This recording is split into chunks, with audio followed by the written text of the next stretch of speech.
worst diseases in soybeans this year was Sclerotinia white mold, but you know what? It's a problem in sunflowers, dry beans, and a number of other crops too. So we want to talk about how to solve this problem on your farm. I'll say this, there are no soybean varieties out there that are completely resistant to Sclerotinia white mold. Now some are more prone to getting white mold infections. A lot of that comes back to what the plant type is. When you think about a tall, thin line bean, well, hey, you probably aren't going to see as much white mold there as if you had a soybean that was maybe a medium height or a shorter height, but really bushy. So it really holds that canopy tight and holds lots of moisture underneath. That's where you're going to see more chances of having white mold. Also, you have to think about the past history of those fields. If one field has got some white mold this year, chances are there was white mold out there in the past, whether you noticed it or not. There's just a number of things to kind of watch if you're in an area prone to white mold issues. White mold is a fungus. It's going to start with little mushrooms and they're going to shoot spores out. Typically they get entry into the plant with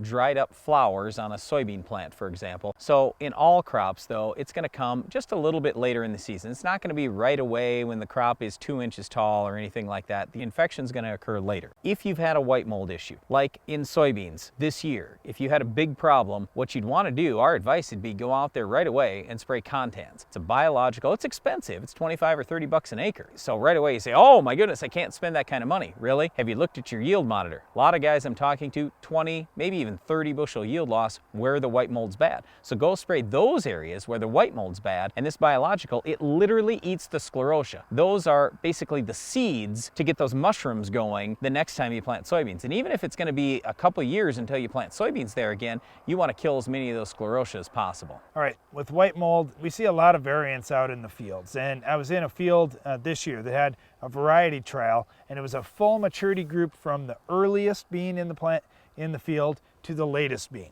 And we saw lots of white mold in the early maturing beans.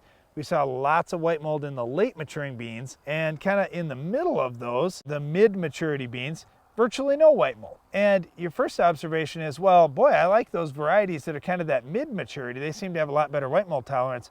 No, it has to do a lot with weather. With white mold, when we get multiple consecutive days above 90 degrees, we rarely see white mold becoming a problem. It needs a little cooler weather. So this comes down to your farm. When did you receive moisture? How long did the ground stay wet? And what were the daytime highs? Were you getting cloudy days with highs in the 70s or 80s? Well, that really favors white mold development. And we saw that when those early maturing soybeans were just starting to flower and then kind of finishing up flowering. The mid-maturity beans, well, when they were flowering, we really didn't have much moisture. We had a good spell of heat there for a few weeks, and they didn't really get any white mold because it wasn't happening at that point. And then later in the season, again, we started getting cloudy days, rainy days, or we're getting just a little bit of rain each day for a number of days in a row in cooler weather, and all of a sudden white mold became a problem again. Okay, so here's what you need to do. Again, Contans is the best way to go. We prefer it right after soybeans. That would definitely help. Next step.